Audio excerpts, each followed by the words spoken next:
Hi, this is Michael Waits, and welcome back to the India Game Changer. Today we are joined by Ankit Kedia, and always tell me if I have the name mispronounced, a founder at Capital A. Thank you so much for coming on the show. Thanks for doing this on the weekend. I really appreciate it. How are you doing today, by the way? Oh, I'm doing absolutely great. I'm actually on the road. I am in a place called Bhubaneswar in the eastern part of India. I'm here for a small vacation, but Oh, this is something which really is.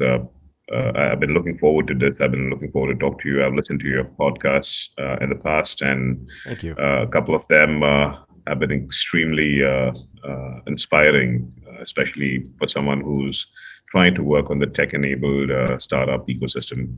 Yeah, it's good to hear the stories. I think it always changes my perspective, and I always learn something, and that's kind of what I'm hoping that the audience gets as well. That they'll be slightly entertained, but more importantly, they'll be informed. It's the most important part of this for me. Do you travel a lot? I mean, India's a big country, right? And there's a lot to do there. But do you travel a lot for, meeting potential limited partners, meeting potential startups, all that kind of stuff? Yeah, absolutely. All my life uh,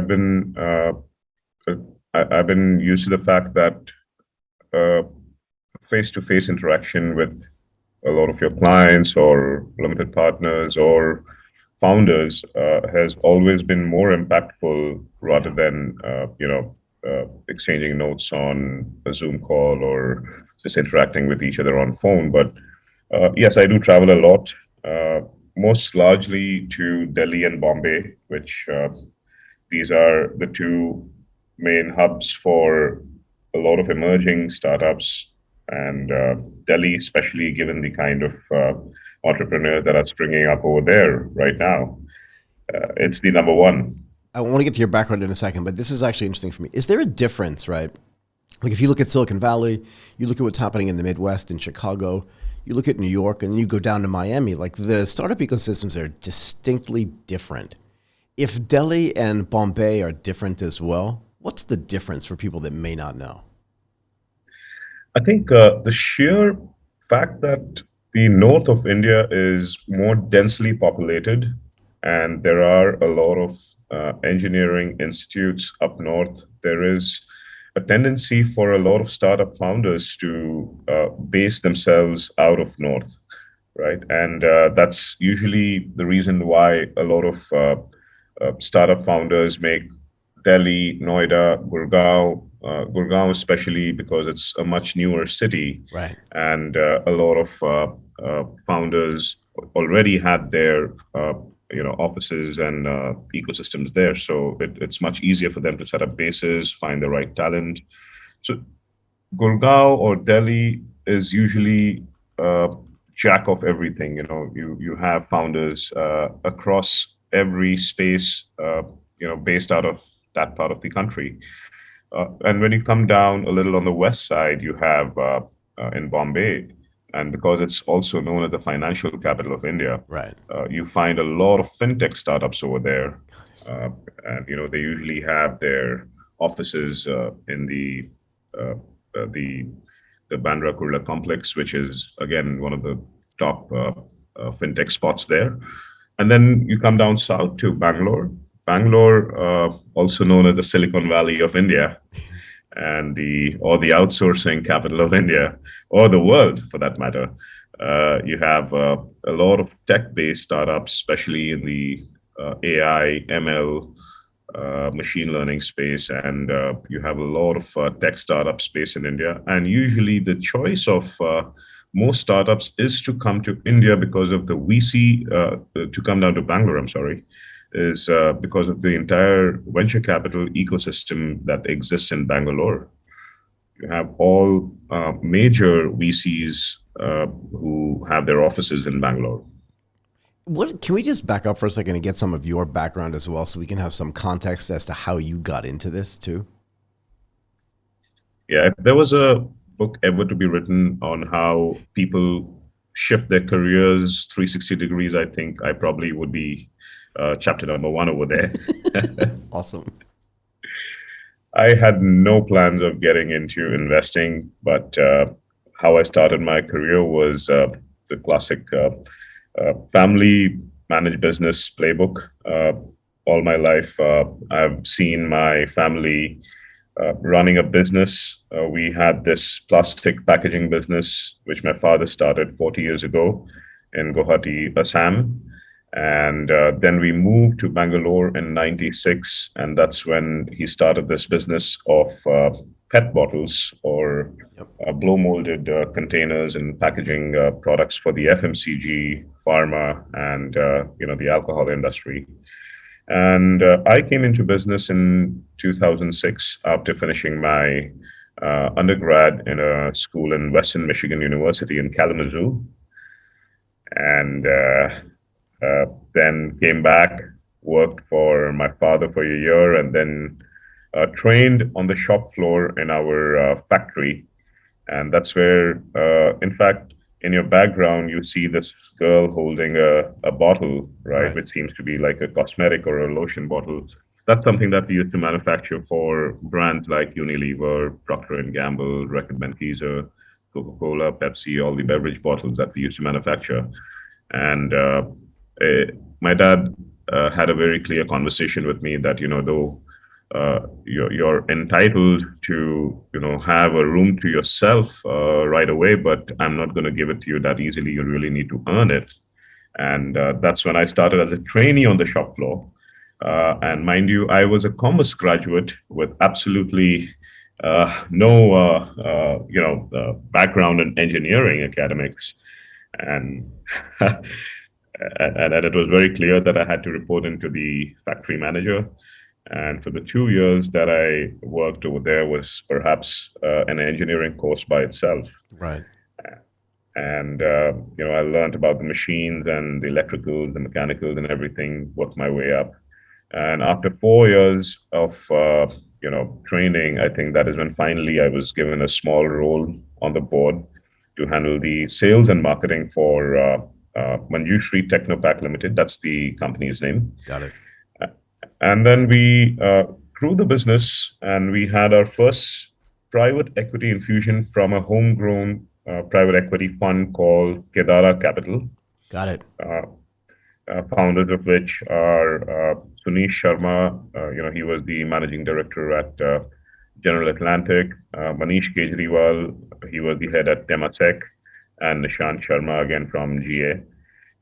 They found a fund in collaboration with another UK, one of the oldest private equity funds in UK called CDR, and that's when they infused the first private equity capital into our business. And that's when I really learned about how investment works. And you had this 200-page document that you need to sign and and go through every clause. But I think that was by far one of my most enriching experiences of my life, where you had this fund which really wanted to get hands on into the business and really helped us open up our vision into how to expand, how to hire the right people, how to set the right processes and systems. I mean, even by far, as far as family businesses is concerned, we ran the show, the way it had to be run, and I'm proud of the fact that we ran it much better. But the moment you have an external, fund that comes in and that agrees to grow alongside you in the business becomes extremely critical for the blueprint for the next 3 or 4 years. I really want to dig a little bit deeper into a few of the things you've just mentioned because I don't think you can get away from them.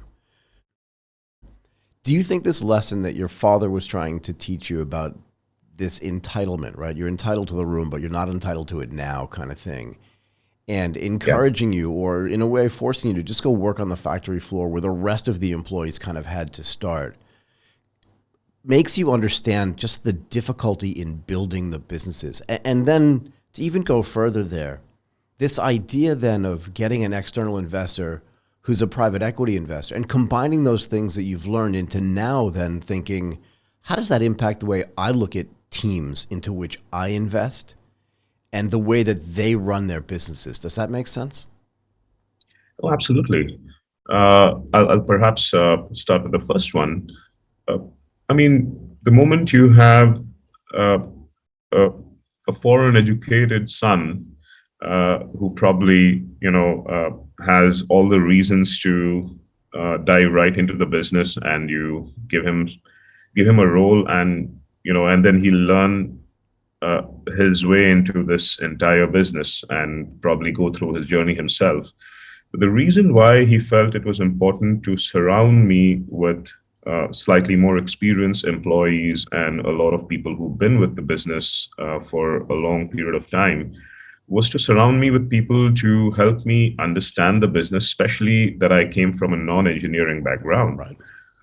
And and from the fact that our business is a lot of selling of concept, or uh, at the end of the day, a solution, and that solution cannot be packaged until and unless you know everything about the technical side of things. Right. And that's how I think my brother started when he got into the business 4 years before I did. And then I think he probably found success in that and decided to uh, copy paste with me as well. At least it worked, right? And how about the private equity thing? You mentioned this idea of like once you have external capital, right? And this is completely related, I think, to what you do too. Like the way you have to look at your own business has to change, right? Because now you have people that you're growing with, and I think it's really important that that's the way that PE firms look at this thing, because I think at some level it must inform the way you invest as a venture investor as well. Yeah.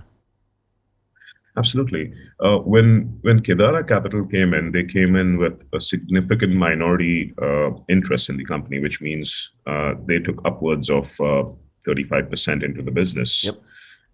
And the way private equity works, and I'm sure you know of it, that they usually come in companies that have a much better visibility of their revenue, their customers, their profitability, and their aspiration is a lot different from what typical venture capital For sure. funds have. And I think when they came in, it was very clear we did not need finance or financial capital into the business, because we were extremely fortunate to have banks, and we were a public listed company, so we had a bunch of shareholders. Right. So financial capital wasn't that much of a challenge. But what really was the need of the hour at that time was to make sure that we had these two manufacturing plants in Bangalore, and a lot of our clients were spread across the country, and they kept saying that I want you to come to I want you to set up a plant in North. I want you to set up a plant in East and West, because at the end of it, we were selling air. You have a Coca-Cola bottle or a Pepsi bottle transporting air from Bangalore to maybe another 200 kilometers away. Right. Logistically, it didn't really make sense. Nope. And and we were contemplating how do we do this. And I think at the right time when these guys came in, I think we got this study done on what are the opportunities in various parts of the country, and that's when they actually helped us shape up this entire strategy to either acquire someone or set up our plants ourselves. And the latter happened, that we ended up acquiring another company based out of North, which gave us access to the entire North belt of customers. But coming back to your point on what's the influence of external capital on what we currently do at Capital A, Mm. I think one thing that I clearly take inspiration from is actually getting involved with the promoters or the founders to figure out if there is a way, any way, we could add value to whatever they are doing. And if you see historically, smart founders have always done things their way. They've never felt the need of having someone tell them what to do. Don't you think that self awareness is actually a key to business success? This idea of I know what I know, but there's so many things that I don't know, even if up until now those founders have just done the things their way and kind of, like pitbulled people into doing things their own way. But think about your own company. You said this, like we didn't need the financial help, but we kind of figured out that we'd done really well, but that maybe we could take some external viewpoints and do even better kind of thing. Yeah. Yeah, absolutely. We have a lot of founders who feel there is a need to do more, and I think it's a journey that they have to go themselves. They have to go through it themselves. We really can't enforce it. We can Yeah, probably nudge them to the right direction, right. or there are ways that you could tell them that look, if you did this, and you could use benchmarks and say that by doing this, someone else did something better, and if you'd like to give it a shot, but most of the times and more often than not we've seen that they do it anyway, but they just it just takes time to get there. You said something else, earlier that was really interesting, right? You said private equity investors have visibility on what their businesses look like, into which they're investing, right? Because there's already cash flow, there's already product, there's already customers. These businesses generally in a PE investment have been going on for a while, sometimes for more than a generation, right? So a little bit different than in this case. But VC investments, particularly at the earliest stage, are more like experiments. You're more like funding an experiment. Is that fair? And if that's true, like, how do you square that circle with what you've seen with now what you're doing? You know what I mean? A lot of times we see investments are typically their aspiration for that 25x or 50x return on their capital. While it may sound unreasonable at times, and statistically, you only end up finding those diamonds 1 out of 10 times. It's a function of betting on the right founder and betting on the right addressable market. And hopefully, the product evolves over time to get to where it is. But in private equity, we've seen that they usually come in only when there is enough visibility of they've done 5 out of 10 things, and there is a white space to do another five, and that's typically where they get involved and uh, get under the game to really help you get there. But I think especially in a stage that we are in at Capital A, of all these 16 investments that we've done so far, 2 out of 16 have been pre-product ideas, Wow. uh, Go ahead. where we felt that the founders were one of the best that we've ever seen, and we purely went by the founder pedigree and the founder's background in a particular domain, or the ability or the vision that he sold. I mean, we just barely went by that. So can I ask you this though? A lot of people that come out of like family run businesses, right? And particularly if they weren't the founders, you weren't the founder, you said your dad was the founder, right? They take less risk going forward, but you've gone right to the top of the funnel, right? You've just gone right to the riskiest part of this. Why did you go to like early stage investing where, like you said, 1 in 10 might work? Like, I think that can be improved. To be fair, I have my own theories on this. But you didn't go to Series A or Series B and just say, and I'm putting it in quotes, yeah, I'm going to take the easy investment way out and just fund growth as opposed to fund the unknown. Why did you do that?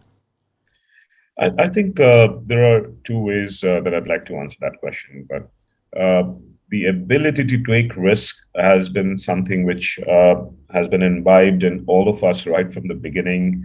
Uh, we went from 2 plants to 15 manufacturing plants in a span of 3 years. I think that's something that we inherently uh, inherited from our family and my father. Right. So that's something that we definitely felt that this is something that we could pull off. The other thing which really helps us get there is the operating experience and the fact that we know how to read financial statements.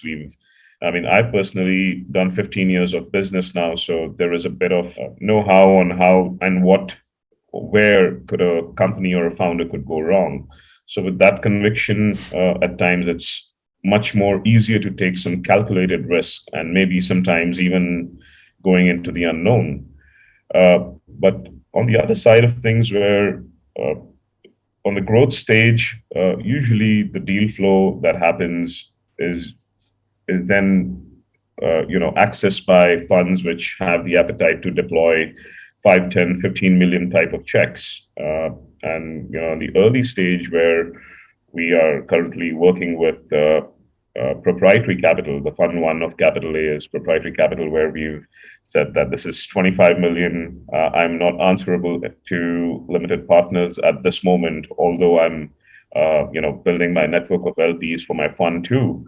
But right now, I think I can let loose a bit of my experimentation side of my personality, and then hopefully learn my way up into the entire world of investing. Do you think though it's a great answer actually? Principal investing is very different from GPLP investing, right? And again, it gets back to part of this conversation we had earlier, where if you're running your own company and it's a private company, you don't really answer anybody except to the private shareholders. Once you go public, obviously it's different. But in a principal fund, you kind of answers to whoever the principals are. That's you, right? And maybe your family. I don't know. But the point is that once you do the LPGP thing, it's almost like having the private equity investors come in. At some point, it's super helpful to have them for their connections, for their connectivity, for their business acumen. But you also have to answer to them as well, right? So you have to have that balance, yeah? Absolutely. When I say we don't have LPs to answer to, but at the same time, I have a board to answer to, For which sure. Yeah, it's not a free you for know, all, right? It's just a yeah, different structure of answering. Sorry, go ahead. absolutely. In fact, every month we do have to present to the board, which consists of both internal and external advisors, on where the fund is going and what's the thesis that we are building. What's the current exploding segment that perhaps needs a bit of attention in terms of building our thesis. So those are things which we regularly discuss in our monthly board meetings.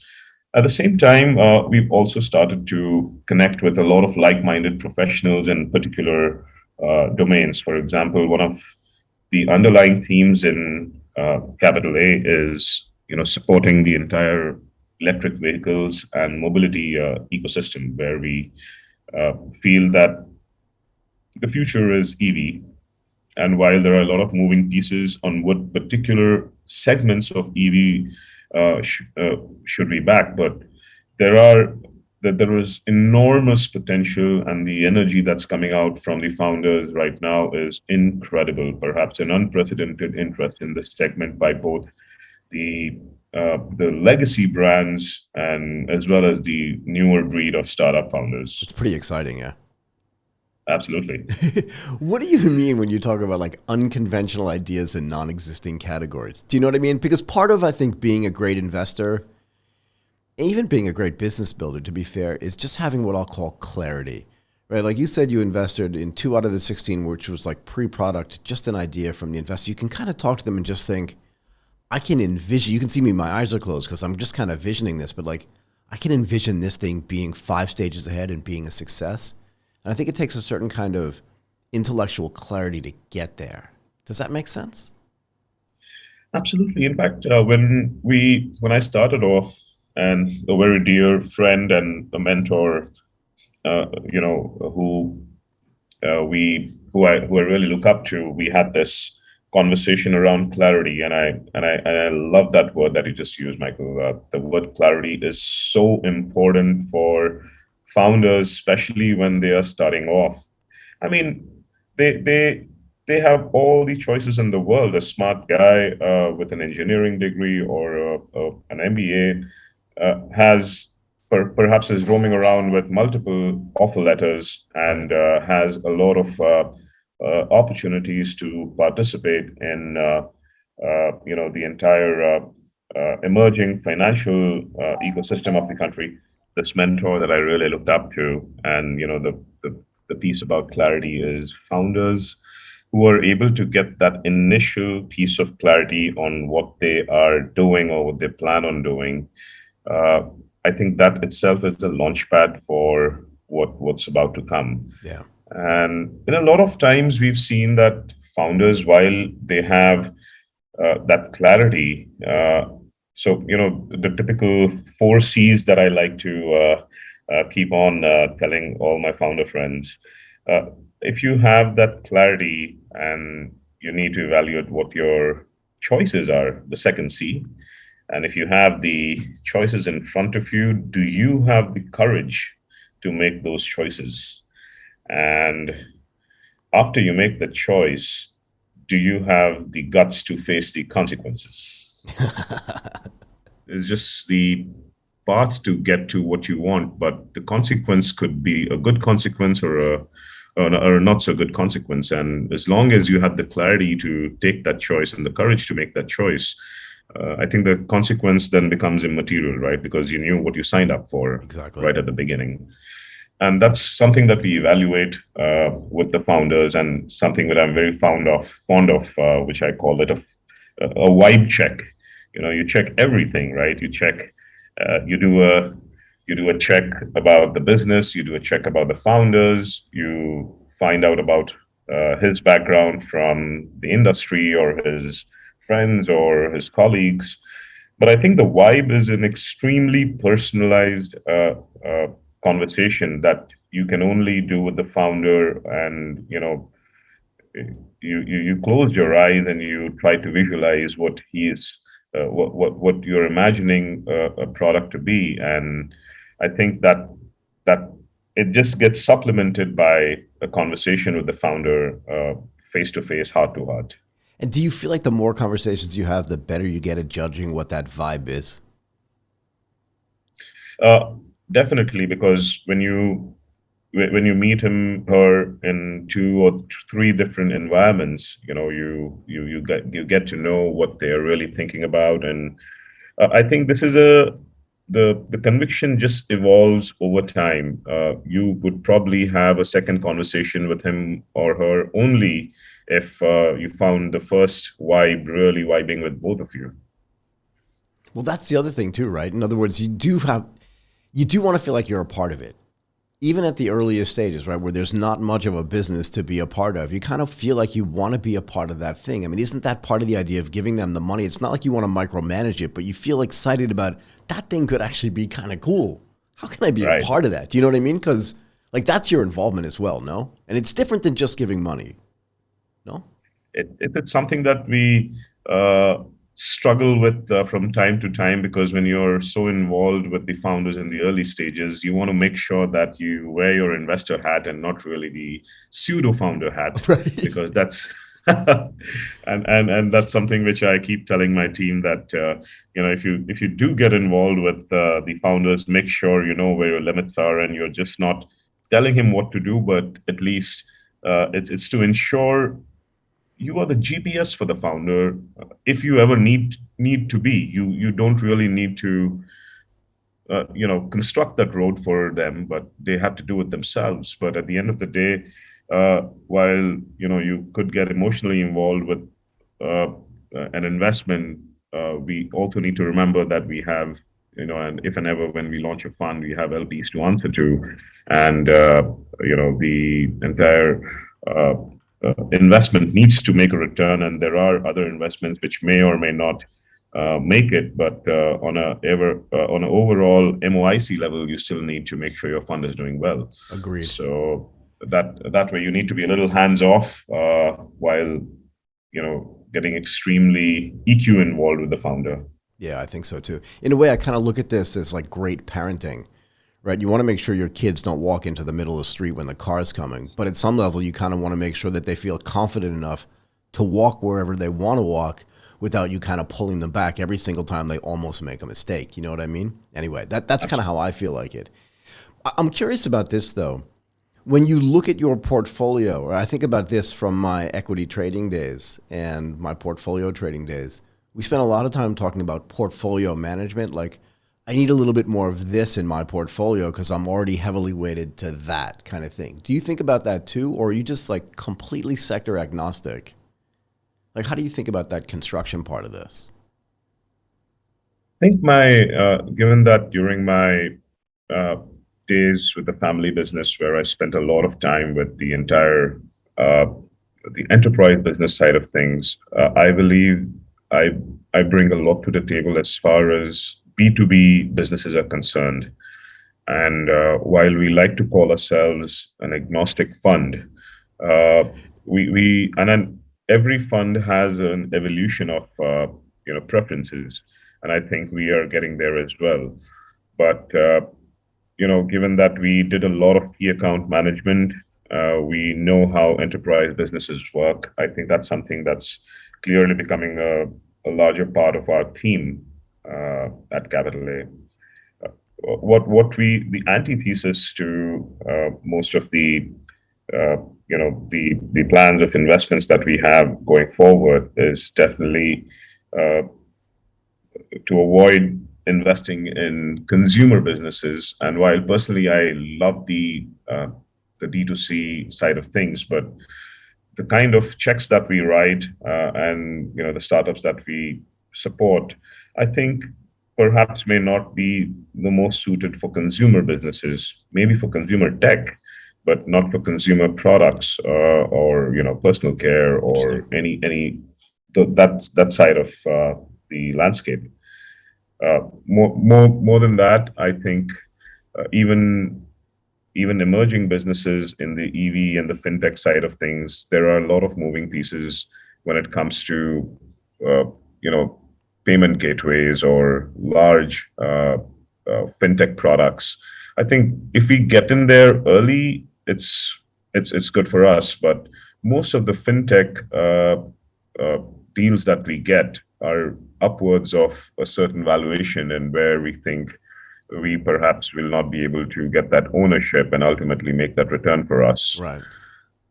So we are moving into a lot of new age sectors where we feel we'll be able to invest a lot better, a lot target the right type of ownership and help with the right type of skin in the game, which is the EV and mobility, where we have a strong thesis. We have a certain sect of fintech that we are working, which is the BNPL and the wealth tech subsectors. And then the creator economy, which clearly will be the order of the day going forward, as against conventional advertising. And then we have supply chain, which again is turning into a lot of tech first sort of solutions. So some of these things I feel will be, will definitely be very important for the ecosystem going forward. And that's where our focus is going to be. So tell me about this before I let you go. I think in my mind, the media landscape is changing so rapidly. And you can call it the creator economy, you can call it the media landscape. In a way, it doesn't matter to me because I think those two things are merging together in a way that most people don't understand. But if you have a thesis there in the creator space, what are you thinking about and what are you trying to find and unlock? Yeah. I think what we're trying to see is that this is work in progress, and there are a lot of influencers, whether they're on Instagram or whether they're on a podcast like this, or whether they're on a professional platform like LinkedIn. Right. There is so much happening over there. The clear missing piece is the monetization of whatever the influencers are trying to do. And I see you smiling. And I'm and listening and to learn, man. Go ahead. and that is something which we are trying to figure out with a lot of our founders, that what, you've built a great product, you've built a platform for influencers to come and create content, but then at the end of the day, how do they say that, look, as against a full-time job, this is something which I want to do full-time and make money for my lifestyle, for my needs, and for my future? I think that's something that's work in progress. Our thesis says it'll get there, but I think it's very early for a country like India. Very recently we had the government announcing a tax on everything that the influencers are trying to do. If they create content on Instagram and if they partner with another brand, they would have to pay a tax on that. So I think it's something that also needs collaboration with the policymakers or the government to make sure that a space like this doesn't lose steam, in the entire uh, in the entire aspiration of taxing the sector. Yeah, I mean, look, I think you and I could have an entire conversation just on what the government influence is on the entire tech scene in general, but it's specifically in the media sector. I won't do that today. Maybe we'll have you come back and do that afterwards. I really want to thank you for taking the time today to do this. Ankit Kedia, a founder at Capital A. This was really awesome. Thank you again. Thank you, Michael. It's great talking to you, and look forward.